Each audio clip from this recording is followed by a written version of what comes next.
Boss Buds, pwede po bang magkaso si Marcoleta sa ombudsman versus congressman using evidence from Diskaya? Importante kasi yung yung Blue Ribbon Committee report sana. Kung Blue Ribbon kasi, ang ultimate kasi niyang Blue Ribbon Committee, pagkatapos po, gagawa po sila ng Blue Ribbon Committee report. Tapos, yan po, recommendation po yun eh. Pag yung recommendation po doon, nakalagay na kasuhan si ganun, kasuhan si Martin, halimbawa lang to kasuhan si Martin, si Saldico, kasuhan si Kimbo, si Grace po, etc. etc. Nakalagay po yun. Tapos, yung buong ebidensya po na nakalap sa Blue Ribbon habang nag-imbestiga sila, ibibigay po doon. Kaya mas mabilis na po yung paglilitis na gagawin. Sa ibibigay po nila sa ombudsman. Ngayon, kung magpe-personal po, mahirap po kasi na mag-personal lang kasi Senado siya at member pa rin siya. Kung hindi ako nagkakamali, magiging member pa rin siya ng Blue Ribbon Committee. So, sa collegial body po, mahirap naman yung kokontrahin mo yung committee na kinabibilangan mo. Ang pinoproblema po natin dito, sinabi na po ni Senator Marcoleta yan simula lang to. Ibig sabihin, talagang hindi nila iaalaw si Marcoleta. Alam nyo naman, lalo na si Tito Soto at si Lacson, di ba? Panay pambabara nila kay Marcoleta noon pa. Isang privilege speech pa lang ni Marcoleta, sila na talaga yung bumabara. Nakakapanghinayang kasi ano pang isusunod na imbestigahan ni Lacson. Samantalang si Marcoleta yan, alam na po niya may susunod na siyang imbestigahan lahat po ng katiwalian. Kaya ito pong pagbabago ng leadership, wala naman pong pagbabagong na malaki. May malaki rin pagbabago kasi umaasta si Chis Pero tignan nyo naman si Chis nung sinabihan siya. Yan yung sinasabi nila, akala nila, tutan-tuta nila si Chis Escudero. Kasi meron silang hawak na anong tawag doon? Baraha laban kay Chis. Yan nga yung 30 million na binigay sa kanya ng mga kontraktor. Yan yung problema Pag may mga ganyan kayo, kompromiso na rin kayo. Kaya kita nyo, ang bilis bumigay ni Chis. Tapos ngayon, tatahimik na lang siya ngayon. Hindi na niya inako yung pagiging minority leader. Yun po yun. Doberman Bulldog. Yung mga contractors na gusto ng kumanta, malamang aatras na dahil sa nangyari sa mga Diskaya. At saka isa pa, wala na pong mangyayari na naman dito. No? Wala na pong mangyayari dyan. Yan, mga makakasuhan, yung mga hanggang district engineer lang, hanggang mga contractor lang. Pero wala ring makakasuhan na, katulad ngayon, sino pa po ang, imbis na ipurso nila, yung sinasabi ni Diskaya, tungkol sa mga congressman, tinakot lang nila na tinakot si Diskaya doon. Tumanda ka na dyan sa Senado, Soto, gumawa ka ng tama pabor sa taong bayan, huwag ka nang magbulag-bulagan, sabi ni Bernardo Macaraig. Florante Dinamarca, napatunayan na po ba na galing sa nakaw ang yaman ng mga Diskaya? Hindi po yun yung usapin dito Ang usapin po dito, yung mga Diskaya ba, ay nagbibigay ng suhol. O kung ano man ang tawag dyan, SOP, o kung ano man. No? Wala pa po dun sa ninakaw ba yung yaman ng mga Diskaya. Hindi po yun usapin Kahit pa po kriminal. Diba? Sabi nga ni Magalong, si Al Capone nga, ang pangunahing testigo laban kay Al Capone, ay kriminal. Kasama niya. Diba? Siyempre, sino pa ba yung makakapag So, immaterial po kung nakaw ba yan o Ang pinag-uusapan dito, parte si Diskaya, yung mag-asawang Diskaya, parte ng mga, hindi naman organized na syndicate to, no? Parang may sindikato kahit hindi organized, no? Parte siya nun, na mga eventually, yan yung umuubos ng yaman ng Pilipinas. Okay. Wala na po bang pag-asa na mabago uli ang liderato sa Senado? Meron. Siyam sila, di ba? Siyam yung minority. O, di pag bumaliktad dyan yung apat. Apat lang naman ang kinakailangan bumaliktad eh. Majority na tong mga to.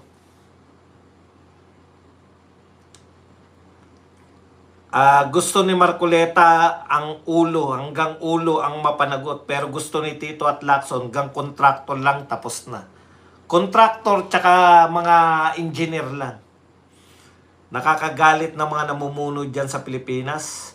Nilalagay nilang walang kwenta. Dennis. Senator Marcoleta, number 1 sa imbestiga. May point si Cayetano pero pinaiikot lang niya mga taong bayan. Kung seryoso yung mga Cayetano, bakit si Pia nasa kabila? Seryoso sila makasurvive. Si Lacson hanggang privilege lang ang kaya, walang name drop.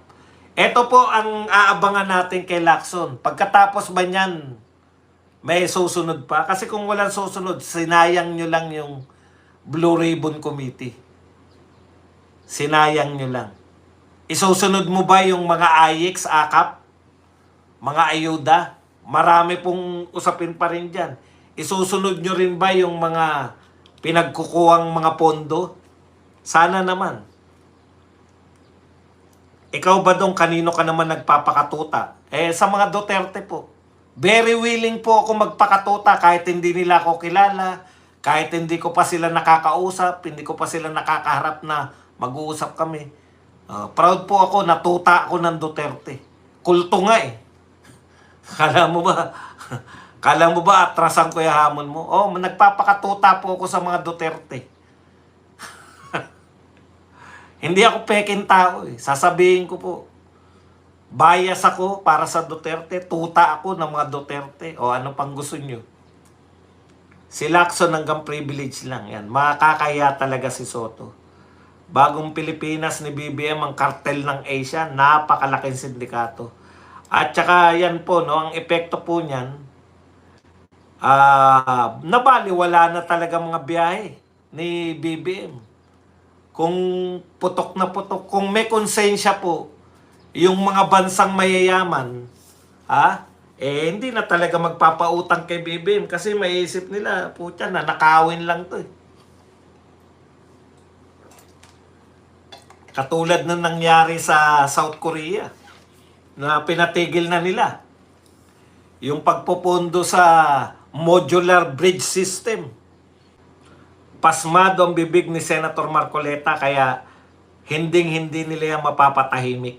Sabi ni Ivan Escay Lucero, tawagin mo ng organized syndicate na yan dahil hinawang malawak ang sangkot sa kamera. Hindi po iba po kasi yung organized syndicate. Ang organized syndicate po, talagang may big boss yan na lahat susunod. Para yung mafia, yung Godfather, may Godfather yan.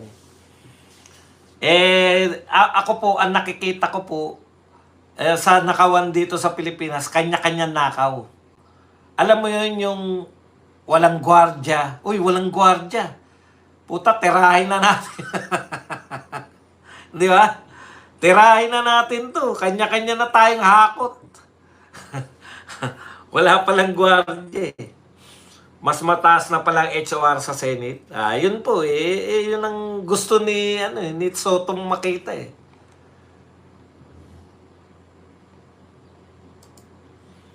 Sa mga nagtatanong po ng mga rally, yan, meron nagtanong dito, tuloy ba yung rally sa EDSA?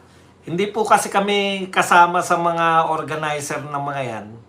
Pag nabalitaan po namin at wala naman po kami na mga lakad, uma-attend po kami. Tatawag daw po si Placido after live. Ayun. Eddie Polo Cagada, Sir, ako kamera ay pasimuno ng Ghost Project, basbas ni Tamba. Bias si Soto, kampihan si Martin Romualdez. Obvious BBM ang mastermind. Natawa ko ang pag-mastermind po. kinakailangan at least meron kang utak.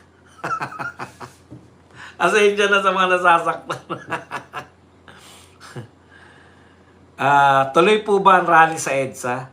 Hindi ko po alam kung ano pong rally yung tinutukoy ninyo. Godfather si Romualdez. Naging pugad na ng sindikato ang Pilipinas. Nakakahiyaman po. Pero miski nga si BBM, aminado eh. Tayo pa ba? Ang hindi... Matagal na pong mga Duterte supporters lang yung lumalaban dyan. Ngayon po, pati nga yung bias na media, pati nga po yung mga bayarang media, talagang nakikilaban na rin, di ba? Rumesbak ka lang na rumesbak, Senator Marcoleta. Andito lang kami na nakasuporta sa'yo. Pinatutunayan mo lang na hindi nasayang ang boto namin. Correct. Si Ivan Iskay. Good morning, Boss Buds, from Tito Sen to Tutasen. Ninaboy ni Soto yung Senate. Baka binaboy. Tuloy po ba ang rally? Wala po akong idea sa mga rally. Hindi po kasi ako organizer ng mga rally. Ako po ay isang hamak na vlogger lang. Paminsan-minsan dumadalo. Yun lang po ang papel ko sa rally. Paminsan-minsan nakakadalo tayo. Pero yung mga alam ko po yung mga rally, hindi po ako kasama sa mga nag-organize. Hindi. Yan, pag pumapasok sila Placido rito, nagsasabi sila, ito may rally sa ganito. Ina-announce lang natin. Pero yung hindi po ako kasama diyan sa mga mga pinuno ng mga rally niyan. Nakikirally lang din tayo katulad ninyo. Boss Bas, napakinggan po. Walang ibubuga si Mr. Senator expose. Puro expose lang. Soto Lacson tuta ni EE. Ayuda. Okay lang maging tuta ng mga Duterte kasi nasa tamang direksyon ng mga utak kaysa sa utak na didiktahan. Boss, sabi po yun ni Bong O7. Yeah. Jaime Jr., Boss, walang silbi yung pag-abroad ni BBM kasi natanggal pala tayo sa tutulong sa atin. Pinalalabas pang sinungaling yung presidente ng SOCOR. Maniniwala kayo na tayo tumabla sa South Korea? Sayang, hindi na pinautang ang Pilipinas.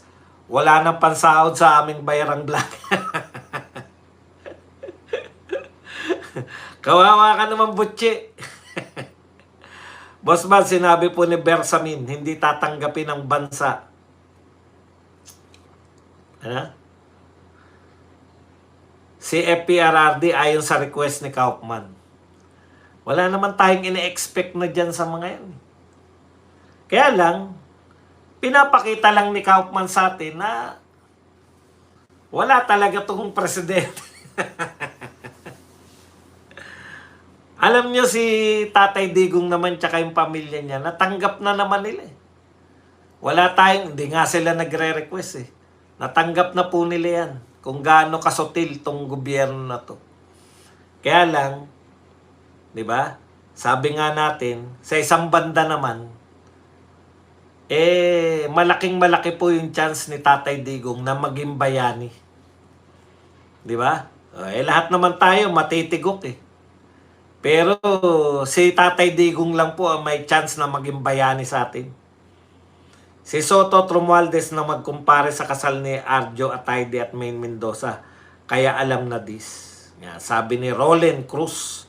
Eric Perez, nakita nila yung gwardyam, nagnanakaw. Kaya sabi nila, magnakaw na rin tayo. Nawala yung gwardyam. Sige, ito, grocery. Pucha, nakita ng mga tao yung gwardiya yung una nagnanakaw. Pucha, ayos to. Nung nakaalis na yung... Wala nang gwardiya. Nakaw na rin. Mga kawatan sa kaban ng bayan, wala na silang malasakit at pagmamahal sa sarili ng mga bansa. Mga dugyot.